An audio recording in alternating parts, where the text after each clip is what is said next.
जय हिंद दोस्तों। आज मेरा पहला वीडियो है और आज मैं आप लोगों को ऐसे पत्रकार से मिलाने जा रहा हूं जो बड़े ही बेबाक अंदाज में बहुत ही साहस से सच को दिखाते हैं और आम लोगों तक सच को पहुंचाते हैं।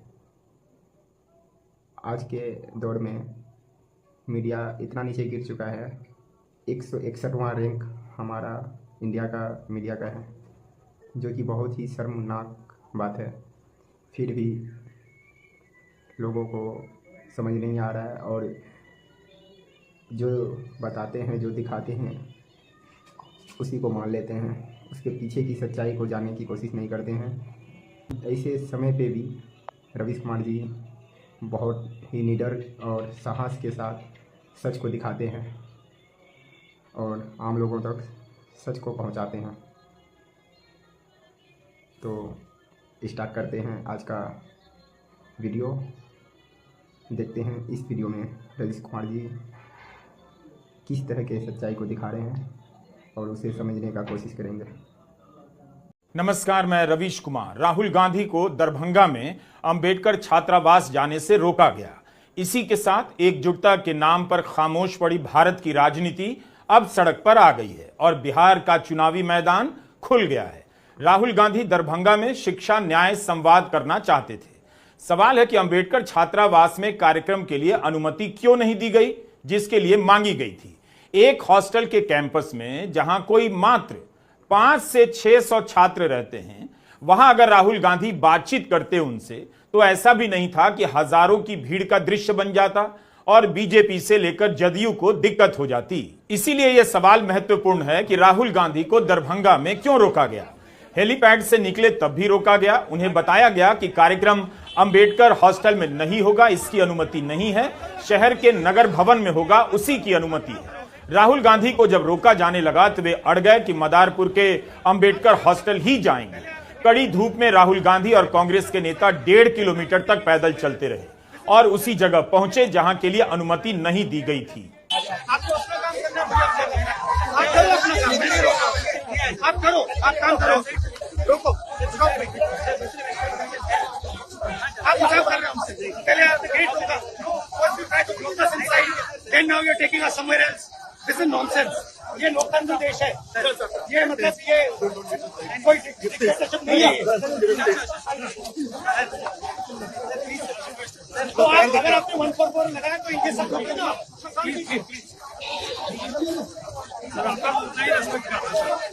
वो तो है, मैं भी आपका बहुत रिस्पेक्ट करता हूँ, ये लोग ये डिक्टेटरशिप नहीं।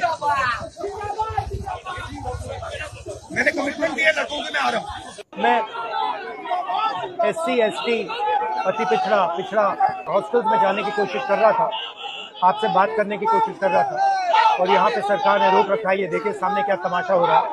गेट खोलिए, पहले राहुल जी को बाहर निकालने दीजिए। वहाँ नहीं जा रहे, हम कहीं जा रहे हैं। हिंदुस्तान में लोकतंत्र नहीं है, सरकार मुझे अंदर नहीं जाने दे रही। मैं सिर्फ 3 सवाल पूछ रहा हूँ।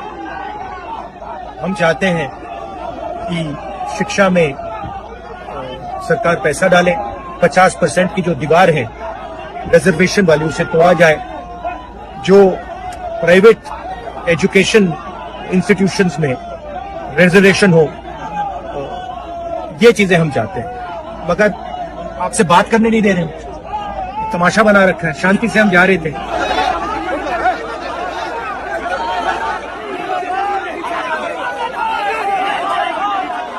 चाहते हैं कि मैं आपसे ना मिलूं, आपकी जो मांगे हैं वो ना उठाऊं, मगर रोका नहीं जा सकता। राहुल गांधी रुके नहीं, पैदल चलकर अंबेडकर हॉस्टल पहुंच ही गए। दरभंगा में जहां पर अंबेडकर हॉस्टल है, वहां हॉस्टल के कोई 4 ब्लॉक हैं, जहां कुल मिलाकर 500 से 600 छात्र रहते होंगे।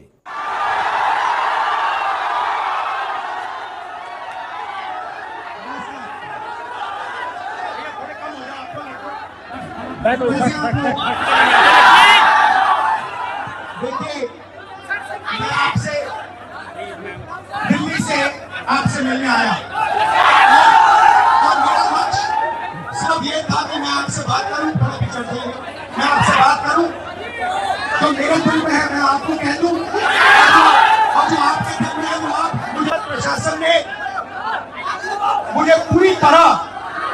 रोकने की कोशिश की, बैरियर लगाया, बैरिकेड लगाया और मैं पीछे के रास्ते से आपके यहाँ आ गया। पीछे के रास्ते से राहुल गांधी पहुंच ही गए।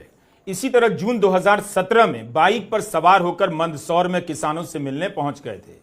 जब राहुल गांधी मध्य प्रदेश के आंदोलनरत किसानों से मिलना चाहते थे, उन्हें रोका गया, कुछ समय के लिए गिरफ्तार भी किया गया। एक पूरी सूची बनाई जा सकती है कि राहुल गांधी को कहां कहां और कितनी बार रोका गया। 2021 में लखीमपुर खीरी में जीप से कुचलकर किसानों की हत्या कर दी गई थी, तब वहां नेताओं को पहुंचने से रोका गया। प्रियंका गांधी और राहुल गांधी के लिए बहुत अड़चनें पैदा की गईं, तब भी दोनों नहीं माने। राहुल गांधी को लखनऊ से सीतापुर जाने के लिए अनुमति नहीं दी गई, तब राहुल गांधी ने ट्वीट किया था कि भाजपा सरकार की अनुमति, इतना डर किस बात का, इंडिया डिमांड जस्टिस। धारा 370 हटाए जाने के बाद राहुल गांधी कश्मीर गए तो श्रीनगर एयरपोर्ट से ही लौटा दिए गए। उनके साथ विपक्ष के कई बड़े नेताओं को भी लौटा दिया गया। पहलगाम में आतंकी हमले के बाद घायलों से मिलने राहुल गांधी पहुंचे, तब उन्हें नहीं रोका गया। तब स्थिति बदल चुकी थी और राहुल गांधी नेता प्रतिपक्ष हो चुके थे। भारत जोड़ो यात्रा के समय असम के कुछ शहरों में घुसने से रोकने की कोशिशें की गई, ऐसी खबरें भी छपी हैं, लेकिन राहुल गांधी रुके नहीं। 2020 में यूपी के हाथरस की पीड़िता के परिवार से मिलने जा रहे थे, तब राहुल गांधी को धक्का देकर जमीन पर गिरा दिया गया। उन्हें गिरफ्तार भी किया गया ताकि हाथरस नहीं जा सके। 2013 में मुजफ्फरनगर जाने से भी रोका गया। 2024 के दिसंबर में राहुल गांधी संभल जा रहे थे, तब पुलिस ने उन्हें दिल्ली के गाजीपुर बॉर्डर पर ही रोक दिया। नमस्कार, हम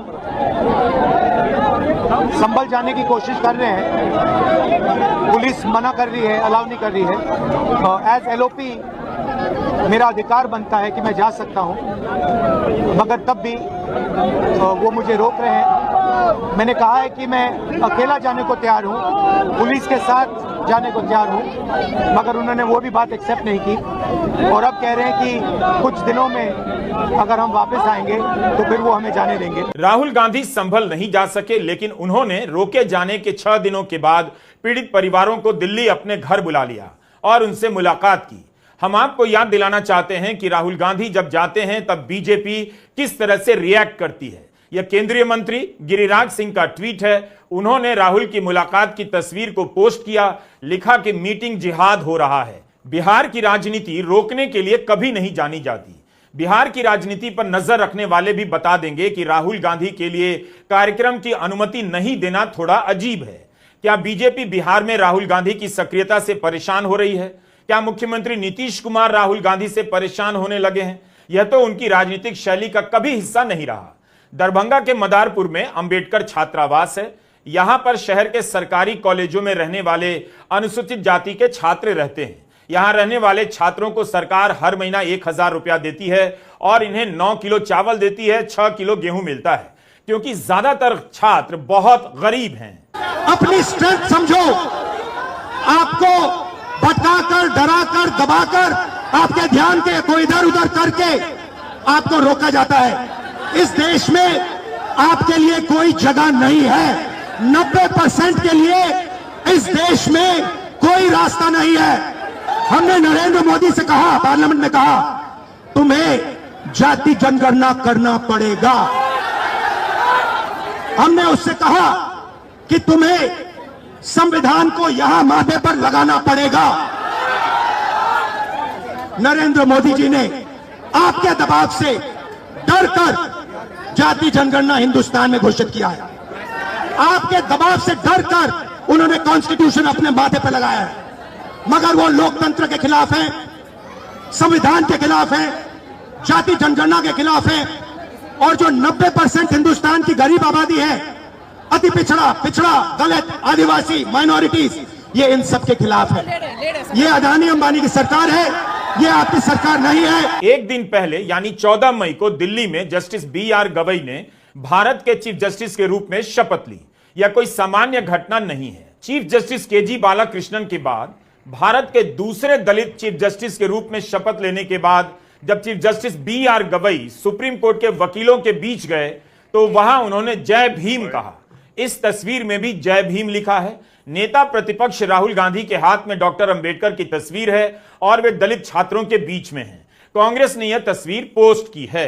कितना अंतर है। एक दिन पहले भारत के दूसरे दलित चीफ जस्टिस के रूप में BR गवई शपथ लेते हैं और अगले दिन नेता प्रतिपक्ष को अंबेडकर हॉस्टल में छात्रों से बातचीत की अनुमति नहीं दी जाती है, बल्कि अनुमति रद्द कर देने की सूचना उसी दिन दी गई जिस दिन चीफ जस्टिस BR गवई ने शपथ ली थी। राहुल गांधी वहां तक नहीं पहुंच सके, इसके लिए इलाके में धारा 144 भी लगा दी गई। बदलने के समय में ही घड़ी टूटकर गिर गई।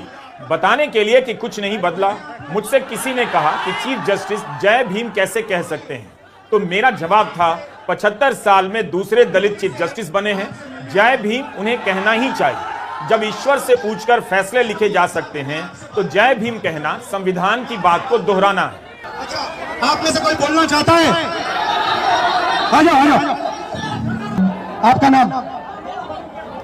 प्रदीप सर, प्रदीप। आप सबके साइड से लोकसभा में मैं कौन सा मुद्दा उठाऊं? सर लोकसभा में सर जो दलित के साथ भेदभाव होता है और शिक्षा का सर जो बजट है दिन पर दिन घटा जा रहा है और कल्याण विभाग की जो सर बजट है वो घटती जा रही है। दलित की शिक्षा तो सर दलित की शिक्षा योजना स्तर पे मिलती है लेकिन उसको जमीनी स्तर पे नहीं मिलती है। सर ये जो नई शिक्षा नीति है इसमें सर दलित विरोधी है, इसको डिजिटलाइज करने की बात की जा रही है, जबकि हमारे समाज में सर बहुत से लोग डिजिटल से बहुत दूर है, उनको डिजिटल का ढूंढ ही नहीं पता है। तो इसके लिए सर कुछ किया जाए और जमीनी स्तर पे किया जाए। सर आप सुनिए, ऐसा कर सकते हैं सर। ये जो पूरा शिक्षा का सिस्टम और स्वास्थ्य का सिस्टम प्राइवेटाइज हो रहा है, इसके बारे में आप क्या सोचते हो? सर ये सर प्राइवेटाइज करने का सर ये सरकार की जो मंशा है सर उसे SC/ST को दूर रखा जाए सिस्टम से। सर हम लोग शुरू से सिस्टम से दूर हैं, न हमारा मीडिया में कोई है, न हमारा उद्योगपति कोई है, न हमारा बड़ा बड़ा ब्यूरोक्रेट्स में कोई है। तो सर हम लोग को जो उसमें भागीदारी है वो देनी चाहिए सरकार को। मीडिया के बारे में बताइए थोड़ा। सर जो मीडिया गोदी मीडिया सर हम लोग को दिखाती नहीं है, हमारा लोग मेन स्ट्रीम मीडिया में है नहीं, तो हम लोग चाहते हैं कि हम लोग का मीडिया प्रतिनिधित्व हो और सर दरभंगा में जर्नलिज्म के लिए कॉलेज हो। जर्नलिज्म के लिए कॉलेज नहीं है, हम लोग जर्नलिज्म करना भी चाहते हैं तो वो प्लेटफॉर्म नहीं मिलती है। सर इसकी हायर एजुकेशन फीस होती है, हमारे के लिए फीस पे नहीं कर पाते हैं, इसलिए हम लोग कोर्स नहीं कर पाते हैं। हर नेता को अंबेडकर छात्रावास जाना ही चाहिए। किसी भी दल का नेता हो, वहां की हालत देखनी चाहिए, छात्रों की आर्थिक हालत देखनी चाहिए और उनसे बात करनी चाहिए। अगर अंबेडकर छात्रावास में छिपाने लायक कुछ भी नहीं था तो राहुल गांधी को यहां जाने से, यहां के छात्रों से बातचीत करने के लिए क्यों रोका गया, क्यों नहीं अनुमति दी गई? इस परिसर में रहने वाले छात्रों की कौन सी हकीकत ऐसी थी जिसे राहुल गांधी दुनिया के सामने ले आते और नीतीश कुमार की सरकार उसका बचाव नहीं कर पाती? यही वो हॉस्टल है जिसके छात्रों से राहुल गांधी बातचीत करना चाहते थे। 2 अक्टूबर 2023 को जारी की गई बिहार की जाति गणना क्यों भुला दी जाती है? इसके अनुसार बिहार में सबसे अधिक गरीबी अनुसूचित जाति और जनजाति में है। 42.70% गरीब हैं। ओबीसी में 33% परिवार गरीब हैं। जनरल कैटेगरी में 25%, अति पिछड़े वर्ग में 33.6% परिवार गरीब हैं और अनुसूचित जाति जनजाति में करीब 42% परिवार गरीब हैं। इसी गरीबी को देखते हुए तब मुख्यमंत्री नीतीश कुमार ने कहा था राज्य में अनुसूचित जाति 19.7% हैं और उन्हें 16% से बढ़ाकर 20% अधिक आरक्षण मिलना चाहिए। एजुकेशन सिस्टम के मालिकों को देखो, मेडिकल सिस्टम के मालिकों को देखो, आपके लोग कितने जीरो, मगर मनरेगा की लिस्ट निकालो, आपके लोगों से भरी हुई है। मजदूरों की लिस्ट निकालो, आपके लोगों से भरी हुई है। सारे के सारे कॉन्ट्रैक्ट, सारा का सारा धन 5-10% के हाथ में जाता है और आपको उल्टी सीधी बात बताकर आपके ध्यान को इधर उधर कर दिया जाता है। आपको एक साथ खड़ा होना है और 3 मांगे हैं। पहली मांग जाति जनगणना, दूसरी मांग प्राइवेट इंस्टीट्यूशंस में, प्राइवेट स्कूल्स और कॉलेजेस में रिजर्वेशन, अति पिछड़ा का, ओबीसी का, दलित का, आदिवासी का। तीसरी बात SC ST सब प्लान, जो आपका पैसा है, जो आपको नहीं दिया जाता है, आपको वो दिया जाना चाहिए। ये 3 चीजें कहने में आपसे आया था। और ये बात समझिए, आप एक बात समझिए, बिहार की पुलिस ने अभी मुझे रोकने की कोशिश की, रोक नहीं पाई। पता है क्यों नहीं रोक पाई? नहीं, इसलिए नहीं रोक पाई क्योंकि आपकी शक्ति मेरे पीछे है। कांग्रेस अध्यक्ष मल्लिकार्जुन खड़गे ने कहा कि अब क्या दलित, वंचित, पिछड़े वर्ग के छात्रों से संवाद करना संविधान के खिलाफ है? क्या उनकी शिक्षा, उनकी भर्ती परीक्षा और नौकरियों के बारे में उनसे बातचीत करना कोई पाप है? खड़गे लिखते हैं कि जेडीयू बीजेपी सरकार ने बिहार में दरभंगा के अंबेडकर हॉस्टल में शिक्षा न्याय संवाद कार्यक्रम में श्री राहुल गांधी को शामिल होने से रोकना तानाशाही की पराकाष्ठा है। लोकतंत्र की जन्मस्थली बिहार इस अन्याय को याद रखेगा और समय आने पर जेडीयू बीजेपी को इसका उचित जवाब भी देगा। बीजेपी कहती है नगर निगम द्वारा सभा करने की अनुमति दी गई थी, लेकिन अनुमति मांगी गई थी अंबेडकर छात्रावास के परिसर में। उसके लिए अगर राहुल गांधी यहां के 400-500 छात्रों से बात ही कर लेते तो क्या हो जाता? आखिर में वो बातचीत तो हो ही गई।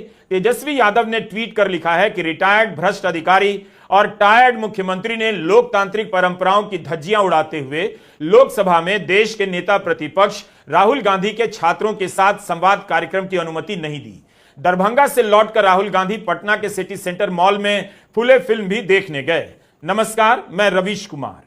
तो आप लोगों ने देखा किस तरह से सच को दबाने की कोशिश किया जा रहा था।